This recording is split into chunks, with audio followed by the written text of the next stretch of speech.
Angkatan bersenjata Rusia merilis rekaman tak biasa menunjukkan bagaimana pasukan terjun payungnya mencoba menyelamatkan seorang tentara Ukraina yang terluka. Bukan lagi menjatuhkan granat, kali ini operator Rusia menjatuhkan air dan obat ke tentara musuh.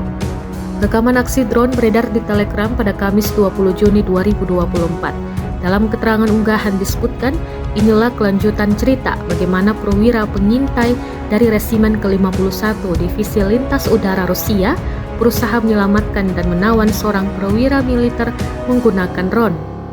Melihat dia masih hidup, kami membawakan sebotol air dan Nevopam atau pereda nyeri. Dia takut dan mengira mereka ingin menjatuhkan granat padanya. Setelah itu kami membawakannya sebuah bungkusan yang juga berisi air dan sebuah catatan yang menyatakan bahwa botol-botol itu berisi air, kata seorang perwira Rusia. Tentara Ukraina tersebut sempat menghindari air dan obat yang dijatuhkan dari drone lantaran mengiranya sebuah granat.